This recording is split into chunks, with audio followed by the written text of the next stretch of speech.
Hey friends, and welcome to the Deep Stack podcast. I am your host, Raph. I am your host, Leo. And this is the Deep Stack podcast, where we explore everything in a modern or not so modern application stack. Today, we are going to be talking to Leo about the Defang stack. What powers Defang? So yeah, I feel like I already have a reasonably good sense of how all of this works, but I'm super curious to really get into the guts of this thing. Yeah, so in a previous episode, we talked about Nounly, which is a project I've done more than 10 years ago. And it's a very simple URL shortener. So it has a key value store.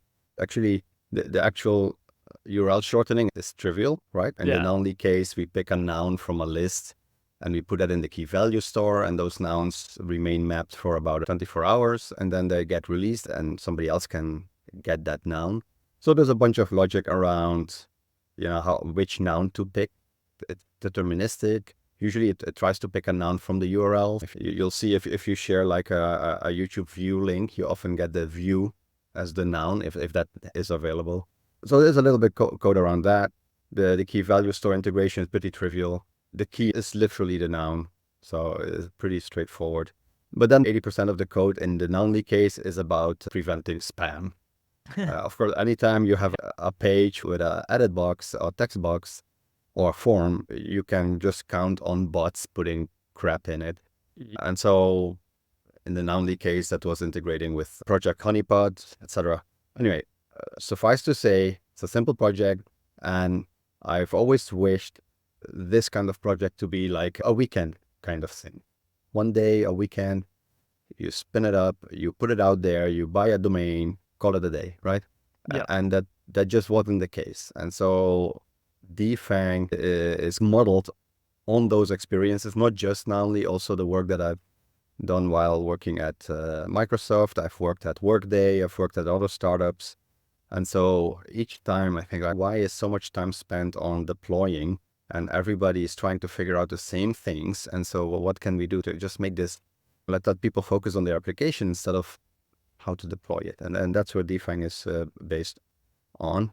So in essence, if people don't know what it is, it's a tool mostly, though Defang is mostly a CLI tool that helps you deploy your application. And the vision is that it helps you deploy your application to any cloud.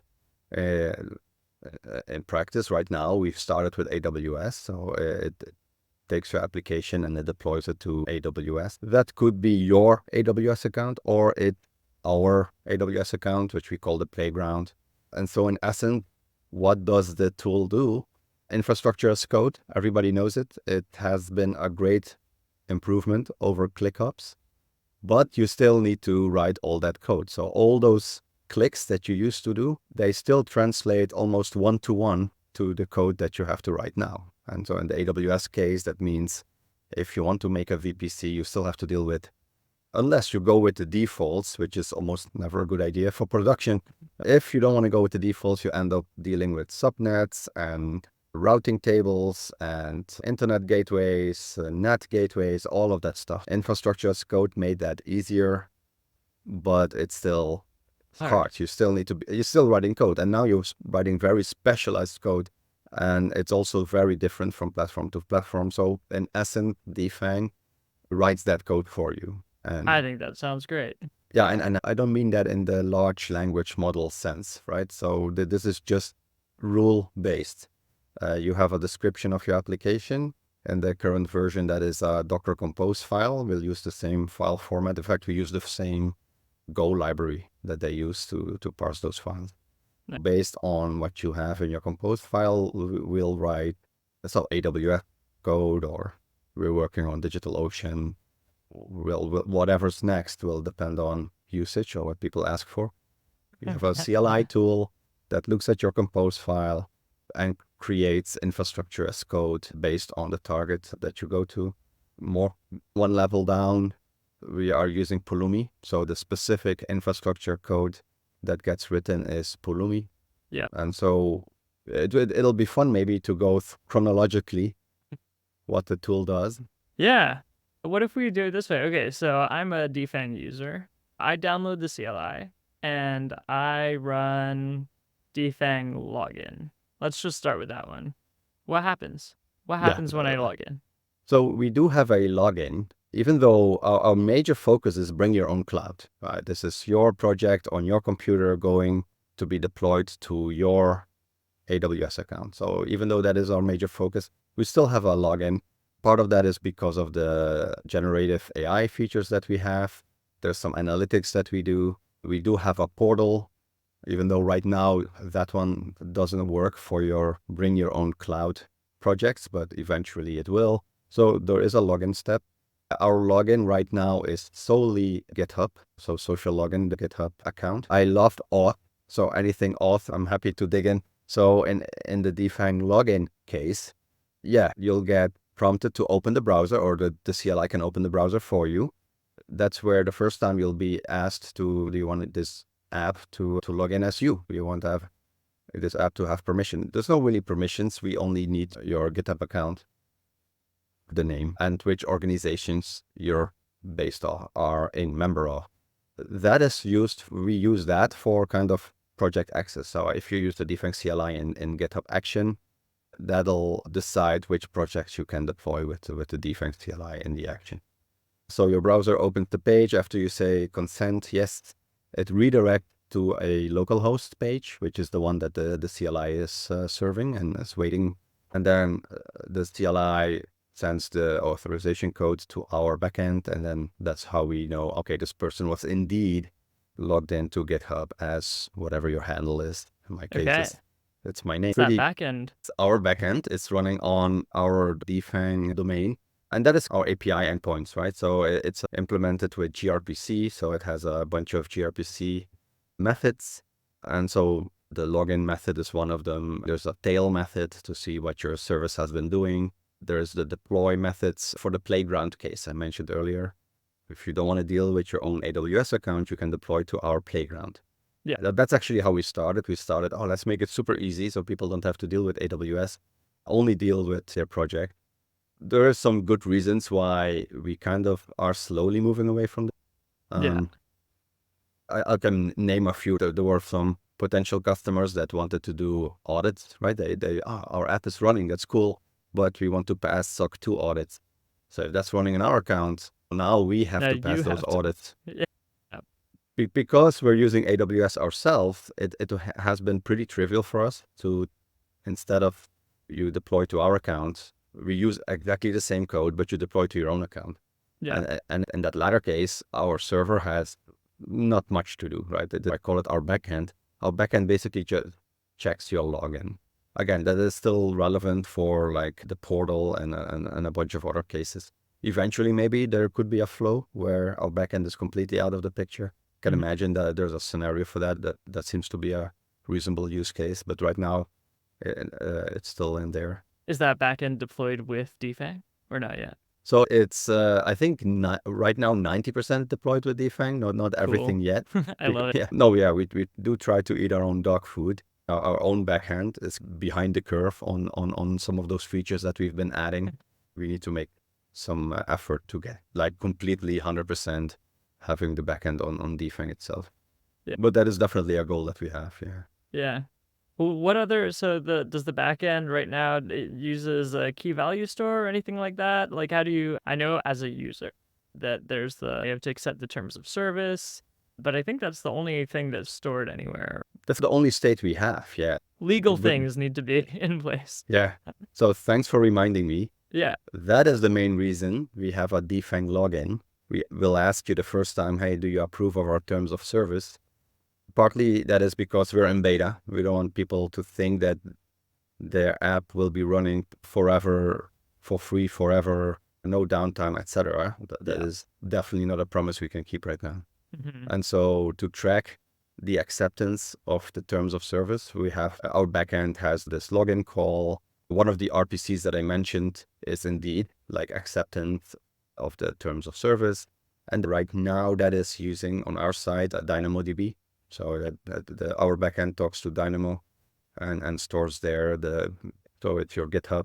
That's your tenant name is your GitHub account with like the terms of service Boolean. And of course, if you're running in our account, you also have a list of services you've deployed. There's a bunch of other stuff. But if you are bring your own cloud, then you just have that Boolean there, whether you have agreed to the terms of service. Cool. So All that right. is, step one, the Defang login. Yep. And then you do a Defang. So even Defang login, by the way, I think most people don't do that because the CLI is kind of smart enough to prompt you if you happen to be logged out or your token has expired. It'll always prompt you to log in interactively. So Defang login, there's not many reasons why you would explicitly type that command.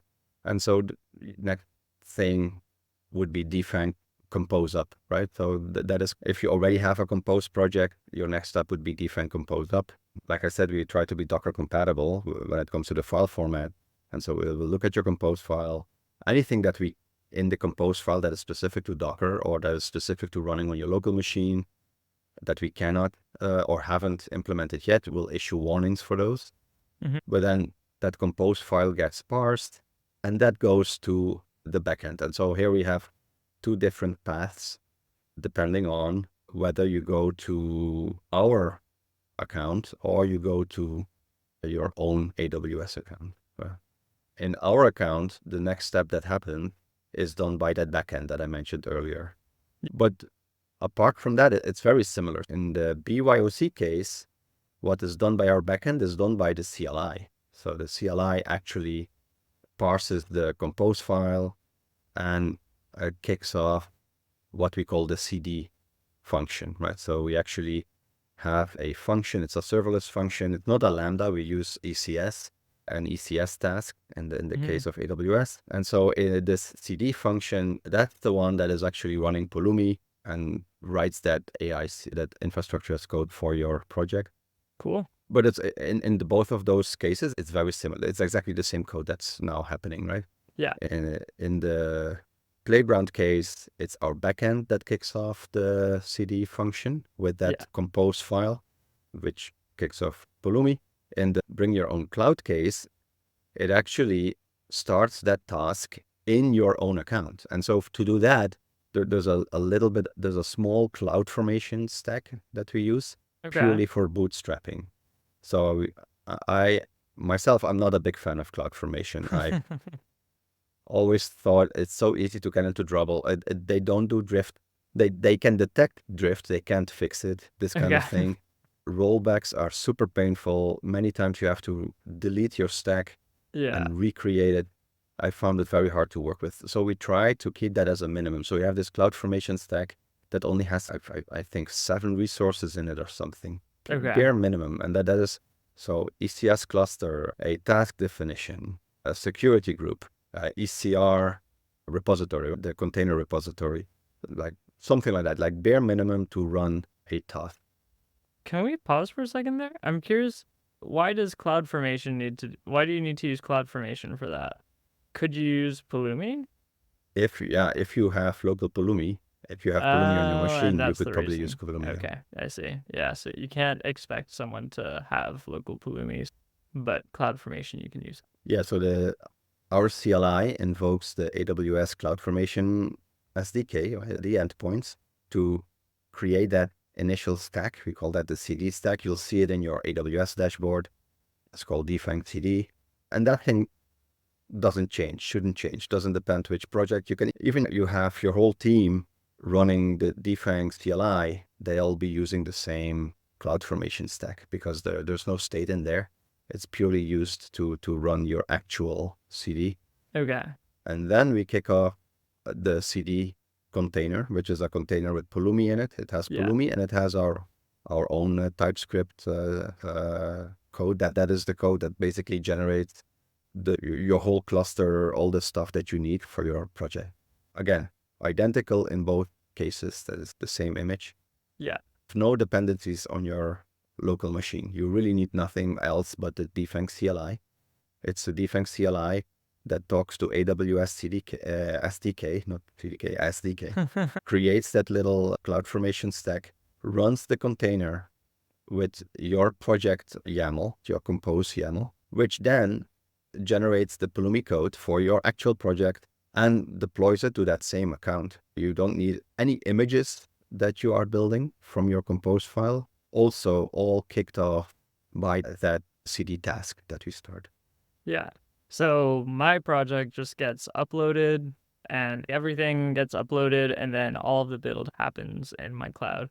A question, you say generates the code. So does it actually, do you have like templates and you actually spit out code, or is it just the Pulumi logic? Like you have logic in a Pulumi program?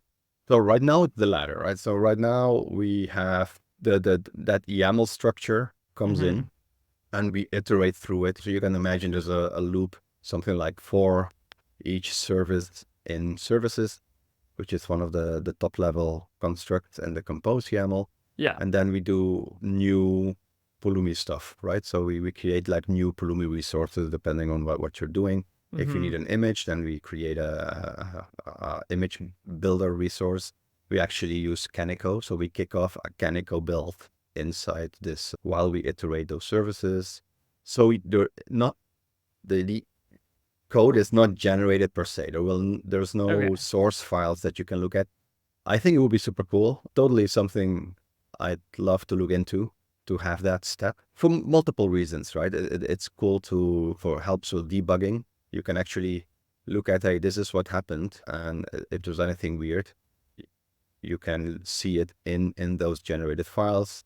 I can imagine it's also attractive for people that say, how do I know I can use Defang 10 years from now, right? Yeah, you have those files. Although Defang is open source, so you wouldn't per se need those generated files if you can regenerate them the other way. Yeah. But I think it would be cool. Totally something I'd look into. So the build is running.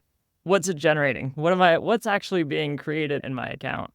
So right now, the translation from YAML, from compose YAML to cloud resources is fairly static. That will not be like that for a long time. By that, a service translates to a ECS service. Yeah. And that is one-on-one. There's a few exceptions, but right now it's pretty much one-to-one. So a service in your compose file becomes a service on ECS, the Elastic Container Service. Yeah. Eventually, that it will be decoupled. That is the vision, that we can decouple that. We already started this. Last week, we released this new feature where we have a managed Redis. So if you declare a Redis container or Redis service in your compose file, then the naive way, and it works, you can do it. It works. It's not great. It will create a Redis service in your AWS account. But of course, the problem with that is, if a service gets restarted, there's no persistence, you'll lose your state, right? Which in the Redis cache case might be fine, but probably not what people expect. And so now we have this happening where, what if I want my Redis service in my compose file, because it makes sense, I have all the dependencies, this compose file becomes a logical description of everything my app needs. I can test it locally, Docker compose up, locally everything is connected. Now I want to deploy to the cloud, but I don't want to be in the business of hosting Redis or keeping it up and running, maintaining it, updating it, etc. Yeah. And so we have this custom attribute in the compose file, x-defang-redis, that actually says, hey, this is a Redis service, but once you deploy, I want a managed Redis. And so now our Pulumi code says, hey, wait a minute, this service is running a Redis image. Instead of actually running Redis as a service, which would work, but with all the downsides mentioned earlier, we're going to deploy a managed Redis for you. And your app doesn't even know, because all the CNAMEs, everything gets hooked up. Your app connects to it like it always would. Security groups get created, so your app can connect to your Redis cluster. All of that gets created by the Pulumi code, and your app is up and running. But now it has a managed Redis service, whereas locally Docker Compose up, you would have your Redis running in a container.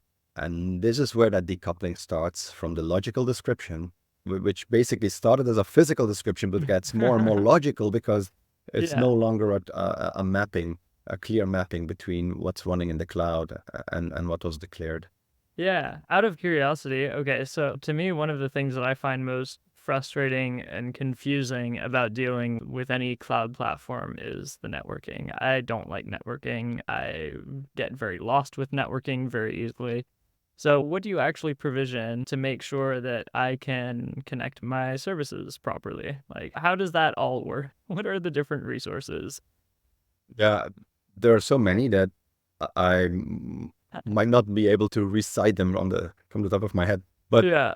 yeah, a compose file is a project. You have a top level compose file, that's your project. And so for each project, you'll get a VPC. Okay. So that is pretty standard. Yeah.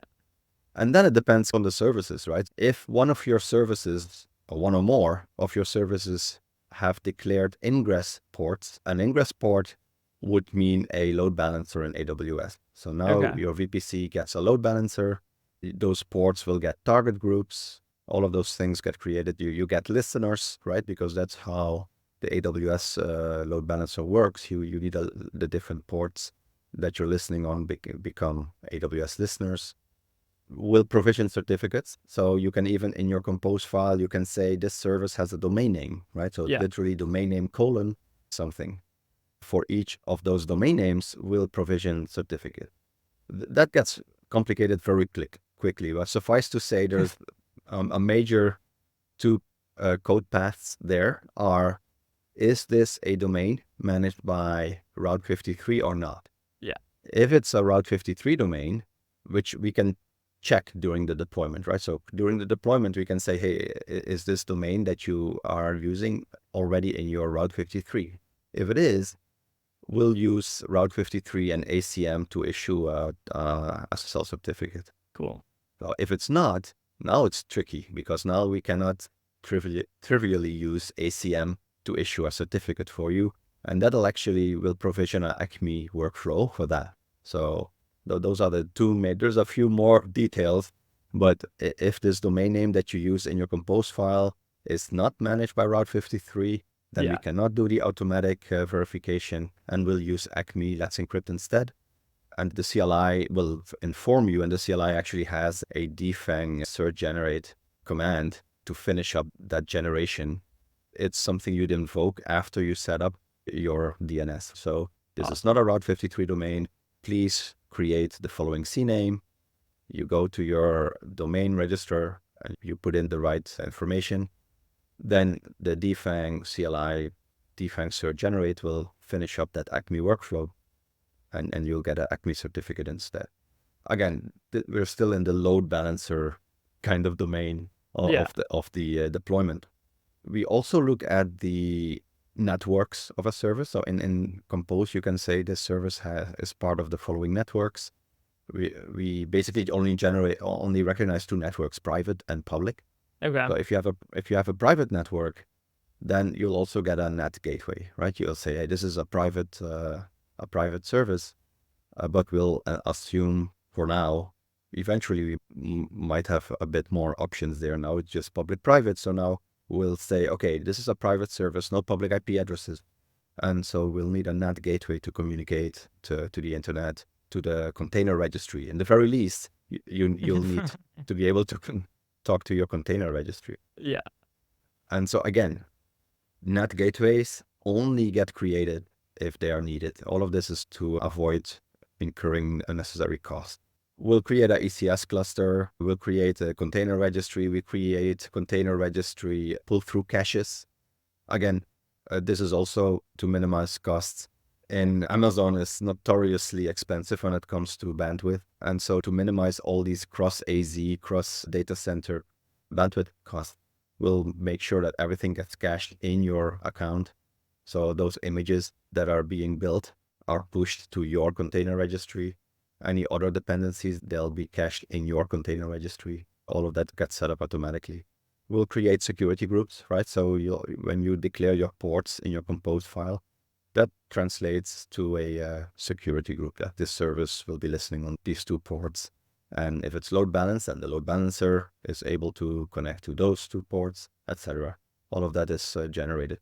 Route tables get created as part of the VPC. Again, a public route table, private route table, and the service end up with the respective subnets. Yeah, there is so many things, which actually, I started this. Yeah. At some point, I had this realization that, okay, so we made a CLI that deploys a container, Yeah. If you don't know how hard it is, then it sounds so silly. Yeah. But yeah, it just I if you really have a day and you're curious how hard AWS makes it, try to start a container in AWS. It's such a pain. Such So a pain. Yeah. even things like Elastic Beanstalk, which is like such a bad way to deploy a container, but like they added container support back in what was it, like 2017 or something like that. Elastic Beanstalk was supposed to be like the Heroku of AWS. But you've got to do all kinds of weird things, set up an S3 bucket to store your credentials for your private registry, and you have to configure it in some weird way. It's such a mess. Yeah. It's so bad. You just remind me, we create S3 buckets as well for logging. Yeah, it's true. We create CloudWatch log groups. Yeah. That's where your logs end up. Also something you have to create. Yeah, one simple compose file with a single service will result in some 30 odd AWS resources. It's just crazy. Yeah. So I think to me, listening to this, I think should highlight the value to anyone listening of like why Defang is like worth using. But I think there's something else that I want to highlight, which is like when you're using a service like Heroku or many others that I've tried in the past, often they're framed per service. But I think one of the things that's really nice about Defang is that you get like this, what you get out of Docker Compose, right? Out of a Compose file, you don't just define like a single service and deploy this for me.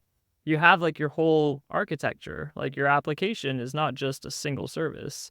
And so all of these things are set up to like communicate together, like all of that sort of stuff that you need to set up normally to make these things talk to each other, work together properly, be properly secured.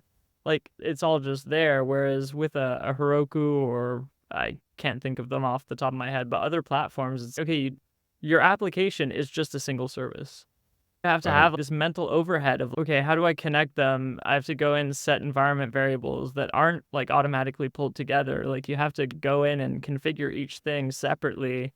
And you can then build your own layers on top, but it's a pain. And so having this like nice translation layer of just here's a compose file that defines not just a single service, but my whole architecture of my application. And then just push that up and you get all of it. Yeah, exactly. And this is what I've seen with the big companies and small companies, that inevitably there is a few people in the team that start building this platform that the others use to deploy their application to, just because they want that notion of, hey, this is how we do things. This is how we combine stuff. This is what our application looks like. And every company is coming up with this model of their own. I actually found Compose to be a pretty good model for a lot of things. Now it's like a completely separate, like some Terraform, some CDK, Pulumi, completely unrelated to what is used locally for testing. And that is just asking for trouble, right?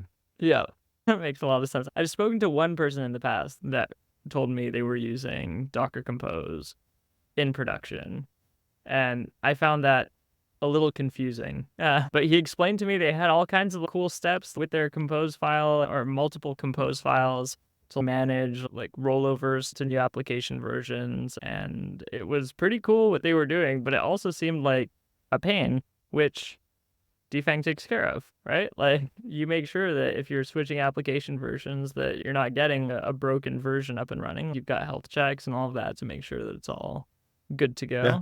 So we started as the Defang opinionated platform where you deploy and then we have opinions about how this should run. Yeah. So we're becoming less that more developer tool. Yeah. But some of those opinions are still in there. Like, for example, you will have health checks. Yeah. Because that's just how things should deploy, right? Yeah. So it's fine that your Docker Compose doesn't care if the service is up and running, but your Defang Compose will, because we have rolling updates. If you're new, you do Defang Compose, but your new version has a bug in it, the old one will keep running until the new version actually passes health checks. This is just opinions that we think should be part of the tool. Even if you deploy to your own cloud, we won't let you make those silly mistakes. Yep. So what other dimensions are there that we haven't talked about yet? There's config, right? Which is a little bit like Docker config. We Yeah. have a Defang config, which is basically just environment variables that you can manage instead of having them declared in the compose file. How do you keep those safe? They're all backed by AWS parameter store, which itself is encrypted by AWS. And that is one-to-one, right? So Defang config, what's special about that is those are environment variables that you set out of band. They are set using the CLI, not during the compose deployment step.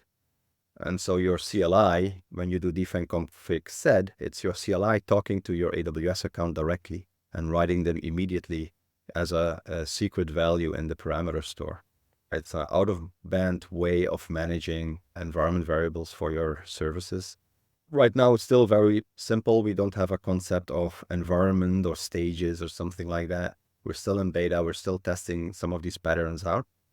So far, this pattern has been proven good, so we might extend it to include other formats or environment stages. Awesome. All of this assumed you already had a compose file. Oh, yeah. We have a defang generate or defang new command. Those are actually aliases of one another. And that's what you'd use to get started. So that with a few questions, it'll ask you what language are you looking to use, and you pick a language. There's a little picker in the CLI. It'll grab samples from our samples repository. You'll browse the samples, or you have this option generate with AI, in which case you give a little language prompt, and we'll use ChatGPT on the backend. Again, another one of those reasons why we have defang login, because we want to avoid abuse. We're going to track how many times you do that. And use ChatGPT on the backend to generate like an initial project skeleton based on your prompt. Or you can browse the samples. Or if you already know the sample because you browse the amazing homepage that we have, if you already know your sample, you can just do defang new like Next.js, for example, and then you'll get dropped into a folder with the Next.js sample ready to go. I'm curious. I know a little bit about some other AI stuff that Defang is working on, but do you want to talk a little bit about like that stack and how all of that's shaping out? Yeah, so the current shape of the CLI, I think, has been released for 3 months or so now. And cool, we've been to hackathons. We had some interns in the company use it. Feedback has been very good. But once you get into trouble, people have a hard time debugging. And trouble could be anything. It could mean that in your compose file, even though compose file is, the way I like it is getting more and more logical, like less mapped to the concrete services that are running, it's still pretty concrete in that you have to say, hey, my HTTP server is listening on port 80.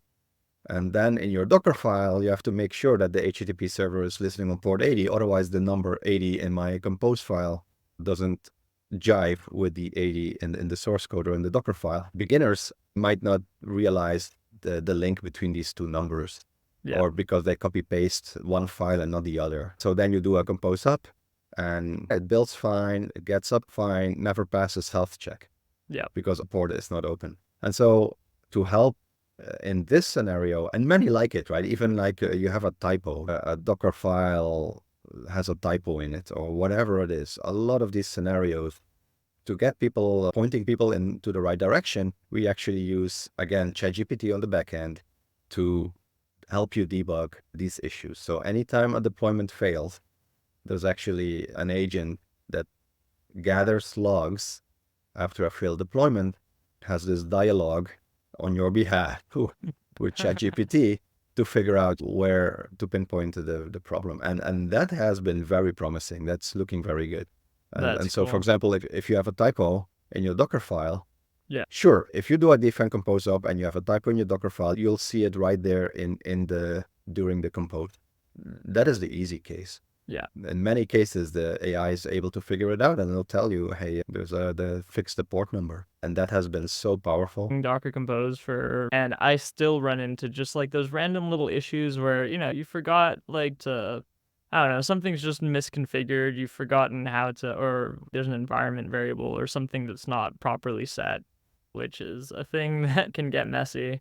So yeah, I feel like having an AI that has the context of that deployment, that can see things as they're going wrong and parse all of that for me, instead of, I would probably just copy those logs and paste them into ChatGPT and be like, hey, help me find the thing. Yeah. So if it can take care of those steps for me, that sounds awesome. So yeah. Yeah. So I think that is the biggest next feature that we're working on. We have it internally in beta, not released yet. And there's some other stuff coming up. Again, everything has to do with this slowly decoupling of your compose file, the description of your app, with the actual thing that gets deployed. So where now, for example, every service ends up being a ECS task or ECS service. Yeah. That might not be the right compute resource, depending on the service. If this is a service that gets a request once a day because of some cron job or whatever, we want to be able to say, no, this is not an ECS service, this is a Lambda or other. And so slowly we are decoupling what your description of your application is or your project from the thing that gets deployed. And also there do we see a good use of machine learning. Not so much language models, because that's little to do with language, more about creating like a feedback loop based on actual usage of the service and then feed that back into the deployment model. Cool. Thanks for coming on the podcast, Leo. Not as a host this time, but as a guest. Yeah, it was fun sharing. I've been working on this for half a year now, so I'm very happy to share what we've been doing. Yeah, it's epic, and you all should go try it out. Head to defang.io, which Leo is about to tell you about. But yeah, thanks for listening. We are building projects that should make it a lot easier for developers to launch projects using tools like Defang. Yeah, thanks for having me. Check out defang.io. Check out our samples, download the CLI, give me feedback on what you think of it. Yeah, feedback would be awesome. We all want feedback when we're building. Also, more people to get a sense of what's needed is always useful. And you can come check us out at goec.io. That is EC, the Digital Product Studio. We're also building a tool. We're taking a lot longer than Leo is with Defang, but we're building the Chewy stack, which hopefully will get deployed with Defang. So that's at gochewy.io, a deep stack framework that helps developers build better products faster. Yeah, we'll see you in the next one.